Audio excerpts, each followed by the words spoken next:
Hello बच्चों, good morning, अस्सलाम वालेकुम एवरीवन। कैसे हैं आप सब? आई होप आप सब घर पर अच्छे से होंगे। I whole heartedly welcome you to my Hindi class student. हम आपकी बुक अंकुश हिंदी पाठमाला भाग 2 पढ़ रहे हैं, क्लास सेकंड। हम आपका लेसन नंबर 14 स्वावलंबन पढ़ रहे थे। तो लेसन को हमने कंप्लीट किया है, स्टोरी को, क्वेश्चन शब्दार्थ एंड क्वेश्चन आंसर किए। आज हम इसके फिल इन द ब्लैंक करेंगे। उससे पहले हमें लेसन को एक बार फिर आपको रिपीट करते हैं।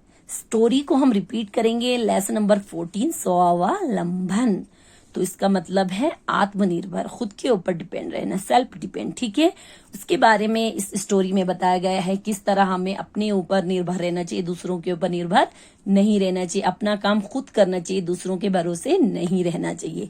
तो इस स्टोरी में यही बताया गया है कि आजादी से पहले की जो है ये बात है। तो कोलकाता एक शहर का नाम है जहां के एक स्कूल में एक बहुत विशाल मीन्स बड़ा समारोह मीन्स सभा, एक बहुत बड़ा फंक्शन ऑर्गेनाइज किया गया था। आयोजन मीन्स ऑर्गेनाइज किया गया था। इस समारोह, इस फंक्शन की अध्यक्षता यानी कि इस फंक्शन की अध्यक्ष यानी कि इस फंक्शन को स्टार्ट करने के लिए बतौर चीफ गेस्ट जो है ईश्वर चंद विद्यासागर जी को आमंत्रित मीन्स इन्वाइट किया गया था। तो वो अपने समय से पहले जो है उस फंक्शन में, जिस टाइम उनको आना था उस टाइम वो वहां पहुंच गए थे। लेकिन जो वो वहां पर पहुंचे तो उन्होंने क्या देखा, जितने भी लोग यहाँ फंक्शन को अटेंड करने आए हैं सारे के सारे जो है उस ग्राउंड से बाहर खड़े हैं। तो उन्होंने वहां पे जो संयोजक होते हैं, जो वहां फंक्शन को चलाने के लिए लोग रखे जाते हैं, उन लोगों से उन्होंने पूछा, भाई ये सारे लोग बाहर क्यों खड़े हैं? तो उन्होंने कहा, जी सर, हमारे जो सफाई कर्मचारी, हमारे जो स्वीपर है वो समय पे नहीं आए। उनकी लापरवाही यानी कि उनकी जो टाइम पर ना आने की वजह से ये ग्राउंड जो है साफ नहीं हो पाया, जिस वजह से लोग जो है यहाँ बैठ नहीं पा रहे। तो संयोजक ने भी कहा, सेकंड वाले ने, अभी तो हमारे चीफ गेस्ट भी नहीं पहुंचे।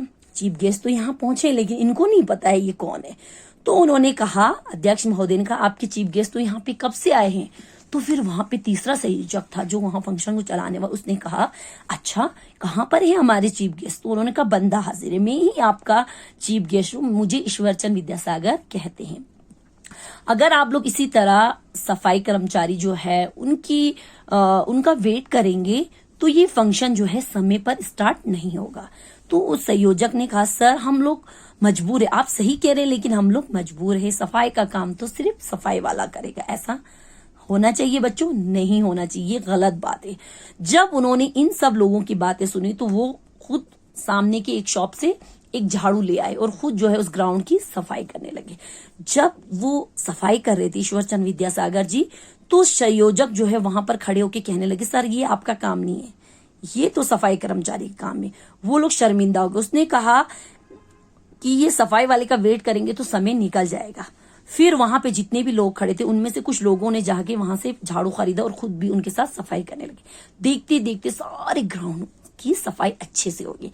तब ईश्वरचंद विद्यासागर जी ने उनको वहां बैठने के लिए कहा और फिर वो अपना भाषण स्टार्ट किया। भाषण मीन्स बच्चों स्पीच उन्होंने स्टार्ट किया। स्पीच में उन्होंने कहा, बच्चों हमारे जो बुजुर्ग, हमारे जो घर के बड़े बुजुर्ग हैं, उन्होंने हमें एक बात बताई थी, अपना हाथ जगन्नाथ, अर्थात इसका मीनिंग है अपना काम स्वयं करो। अगर हम अपना काम खुद करेंगे, दूसरों पर डिपेंड नहीं रहेंगे, तो हम जो है एक परफेक्ट इंसान बनेंगे। ठीक है, उसकी नजर में जो इंसान परफेक्ट होता है, अच्छा होता है, उसकी नजर में कोई भी काम छोटा या बड़ा, तुच्छ नीच है, मतलब ये सारी चीजें उसके लिए कोई मायने नहीं रखती है। ठीक है, ये अगर हमारे मन में ये सारी बातें पैदा होती है तो ये सब हमने खुद अपने अंदर पैदा की है।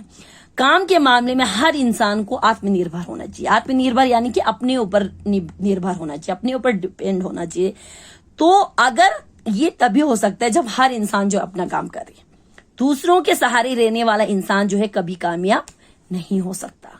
तरक्की और कामयाब होने के लिए इंसान का सिर्फ एक ही बात याद रखनी चाहिए, अपना हाथ जगन्नाथ, यानी अपना काम खुद करे। ठीक है बच्चों, ये बात समझ में आई? आपको अपना काम खुद करना है, इसलिए आप आगे बढ़ पाएंगे। अगर आप दूसरों के सहारे रहोगे, दूसरों के कंधे पे बंदूक चलाओगे, रख के चलाओगे, तो आप लोग हमेशा पीछे रह जाओगे। ठीक है, तो इसके क्वेश्चन आंसर हमने किए, शब्दार्थ भी किए। आज हम करेंगे फिलिंग इन द। तो बच्चों यहाँ पे है कुछ खाली शब्दों में सही शब्द चुनकर भरिए। खाली मीन्स खाली मीन्स जो यहाँ पे खाली रखी हुई जगह है, स्थान यानी कि जगह। खाली मीन्स जो यहाँ पे नहीं भरा, उसको कहते हैं खाली स्थानों में सही शब्द चुन के भरो। जो यहाँ पे ब्लैंक जगह है उसको कहते हैं कि खाली जगह, ठीक है। तो यहाँ से आपको भर के, यहाँ ऑलरेडी मैंने यहाँ फिलअप किया है, तो आपको सिर्फ मैं यहाँ पे पढ़ के समझा रही हूँ। तो इसको आप, आज का होमवर्क है आपका, इसको अच्छे से अपनी कॉपी पे क्वेश्चन नंबर 2 यहाँ पे हेडिंग खाली स्थानों में सही शब्द चुनकर भरी। ये आपको डब्बा बनाने की कोई जरूरत नहीं है, आप सिर्फ हेडिंग लिखिए और उसके बाद अच्छे से साफ साफ लाइन को छोड़ के एक एक अच्छे से इसको फिलअप करेंगे, ठीक है। पहला है बच्चों लोग, मैं यहाँ पे पढ़ूंगी नहीं, फिलहाल मैं डैश पढ़ूंगी। लोग डैश क्यों है, लोग क्या है, तो हम यहाँ से भरेंगे खड़े। लोग खड़े क्यों हैं, तो हमने यहां से खड़े भरा, तो इस पहले में खड़े आ गया। सेकंड ख, क्या सचमुच डैश महोदय आ चुके हैं, क्या सचमुच कौन आ चुके हैं, तो हम यहां से फर्स्ट वाला भरेंगे अध्यक्ष। क्या सचमुच अध्यक्ष महोदय आ चुके, क्या सही में हमारे अध्यक्ष महोदय आ चुके हैं, तो सेकंड में हमने क्या भरा बच्चों, अध्यक्ष। इसी तरह थर्ड ग, सफाई का काम तो डैश कर्मचारी ही करेंगे। सफाई का काम कौन सा कर्मचारी करेगा, तो यहां से लास्ट वाला भरेंगे सफाई। सफाई का काम तो सफाई कर्मचारी ही करेगा, जो स्वीपर है वो ही करेगा, तो थर्ड में हमने सफाई भरा। उसी तरह घ, अपना हाथ डैश, अपना हाथ क्या डैश, तो यहां से सेकंड वाला भरेंगे जगन्नाथ। अपना हाथ जगन्नाथ, अर्थात अपना काम स्वयं करो, ठीक है। पहले में खड़े, दूसरे में अध्यक्ष, तीसरे में सफाई, चौथे में जगन्नाथ। अच्छे से इसको करो, इंशाल्लाह कल हम इसके टिक क्रॉस आपको और भाषा ज्ञान करेंगे। अल्लाह हाफिज, थैंक यू।